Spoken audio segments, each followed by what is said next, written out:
প্রতি ১৫ মিনিটে একটি করে ছাতা তৈরি করতে পারেন ৭০ বছরের বৃদ্ধ ইমান আলী। আগার নিগার শেষ করে ১৫ মিনিট সময় যে ছাতিটা হয়ে যাবে। আমার ওই লোক ৬০ বছর ধরে ছাতি বানাইছে, ৭০-এর মতো গেছে, ৭০-এর উপরে হবে আর কি। কিছুটা বাধ্য হয়ে এ পেশা বেছে নেন ইমান আলী, এমনকি মৃত্যুর আগ পর্যন্ত করে যেতে চান এ কাজ। আমি যদি কাজ না করি তাহলে মারা যেতে পারি, কেন আমার ছেলে, একটা বড় ছেলে মারা গেছে, ওই দুঃখে আমি কুলাইতে পারি না, এই কারণে আমার কাজ করতেই আর কি।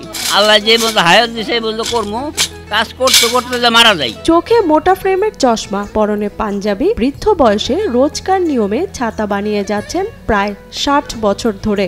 আমার বিয়ের পর থেকে আমি দেখতেছি আমার শ্বশুর ছাতা তৈরি করে, আমার হাজবেন্ডের জন্মের আগেও ছাতা তৈরি করছে, ছাতা তৈরি করে তার সন্তানদের মানুষ করছে। কাজের তাগিদে প্রতিদিন প্রায় ৬ কিলোমিটার পথ পাড়ি দিয়ে ময়মনসিংহ নগরের ছোট বাজারের দোকানে যান ইমান আলী। কাজের প্রতি তার একাগ্রতা এতটাই বেশি যে এখনো টকবকে যুবকের মতোই পরিশ্রম করে যান সকাল থেকে সন্ধ্যা পর্যন্ত। আমি পাকিস্তান আমলে থেকে ছাতা বানাই, পরে বাংলাদেশ স্বাধীন হওয়ার পরে শেখ মরার পরে দোকানে ঢুকছি, এক দোকানেই ৬০ বছর চলে গেল। একদিনে ৩৬ থেকে ৪৮টি ছাতা বানাতে পারেন ইমান আলী। এসব ছাতা বানিয়ে প্রতিদিন আয় করেন ৩০০ থেকে ৫০০ টাকা পর্যন্ত। তার তৈরি এসব ছাতা চলে যায় বিভিন্ন হাট বাজারে। সারা দিনে আপনাকে ৪৮টা ৩৬টা এরকম ছাতি বানাই। ছাতি গেলে যায় হলো গ্রামে, গ্রামে বিক্রি, হাট বাজারে নিয়ে বিক্রি করে তারা। আমারে ডেলি টাকা ডেলি দিয়ে দিব, যা কাজ করবো কাজের উপরে টাকা দিয়ে দিব। আমারে একদিনে ৩০০ হয়, ৪০০ হয়, ৫০০ হয়। দেশ স্বাধীন হওয়ার পর থেকে ময়মনসিংহ নগরীর ছোট বাজারে একটি ছাতার দোকানে কাজ শুরু করেন এই বৃদ্ধ। এখনো সে একই দোকানে কাজ করে যাচ্ছেন তিনি। ছাতা তৈরির কাজ করে ৫ সন্তানকে বড় করে বিয়েও দিয়েছেন তিনি। এই কাজ কইরা আমি ৫টা পোলাপান বড় করছি, তারপরে বিয়ে শাদী দিছি, নাতি গো বিয়ে দিলাম ২টা। ভালো লাগছে দেখে আমি এই কাজ করতেছি। আমার বাবা ৫০-৬০ বছর ধরে ছাতা তৈরি করে, এই ছাতা তৈরি করে আমাদের মানুষ করছে, আমাদের পড়ালেখা করাইছে। এরকম বাবা পেয়ে আমরা গর্বিত। আমার বাবার জন্য সবাই দোয়া করবেন।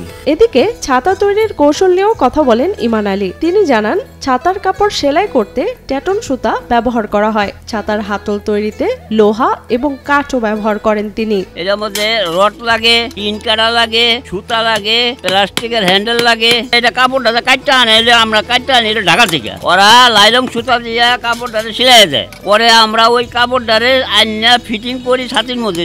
সুতি সুতা লাগে, লাইলং সুতা দিলে হাত কাটতে যাবো আমাদের। কাপড়টা সেলাই হইল ট্যাটন সুতা দিয়া, আর আমরা কাজ করি হইল সুতি সুতা দিয়া, নাহলে তো আমাদের হাত কাটতে যাবো ট্যাটন সুতা টান দিলে। ইমান আলী জানান, তার চাচার কাছ থেকে ছাতা তৈরির কাজ শিখেছেন তিনি। সে সময় তেমন একটা কাজ পাওয়া যেত না। কাজ করতে করতে এখন ছাতা তৈরি করা তার একরকম নেশায় পরিণত হয়েছে। এগুলো আমার চাচা থেকে কাজটি শিখছি আর কি। আমি বানাইতে ৬০ বছর হয়ে গেল। ইমান আলী ৯ মাস ছাতার কাজ করেন, আর বাকি ৩ মাস করেন অন্য কাজ। ফাল্গুন থেকে শ্রাবণ, এই ৪ মাস ছাতার সবচেয়ে বেশি চাহিদা থাকায় এই সময়টাতে ছাতা নিয়ে ব্যস্ত থাকেন ইমান আলী। ৯ মাস ছাতির কাম করি, আর বাইরে বই আগে বিক্রি করতাম অন্য কিছু, কাপড় চোপড় বিক্রি করে চলতাম আর কি। বৈশাখ, জ্যৈষ্ঠী, আষাঢ়, শ্রাবণ, এই সব মাসের মধ্যে ছাতির চাহিদা বেশি, চুঙ্গে বেচা কিনি হয়। ভাদ্র, আশ্বিন এগুলোর মধ্যে খুব কম হয়। দেশ স্বাধীন হওয়ার আগে থেকে ছাতা তৈরি ও মেরামতের কাজ করে জীবিকা নির্বাহ করে আসছেন ইমান আলী। এই বয়সেও তার কাজ করে যাওয়ার উদ্যম দেখে অভিভূত বর্তমান প্রজন্মের তরুণরা। তার দীর্ঘ সুস্থ জীবনের জন্য দোয়াও করেন স্থানীয়দের অনেকে। দাদা আছে, তিনি অনেক দিন ধরে ছাতা তৈরি করেন। শুনছি তিনি মুক্তিযুদ্ধ চলাকালীন আগে থেকেই তিনি ছাতা তৈরি করেন। দাদা আমাদের এলাকারই, সে মুক্তিযুদ্ধের আগে থেকে ছাতা তৈরি করতেছে, খুবই ভালো মানুষ। আমার কাছে শুনছি, আমাদের কাছে বিষয়টা খুবই অবাক লাগে।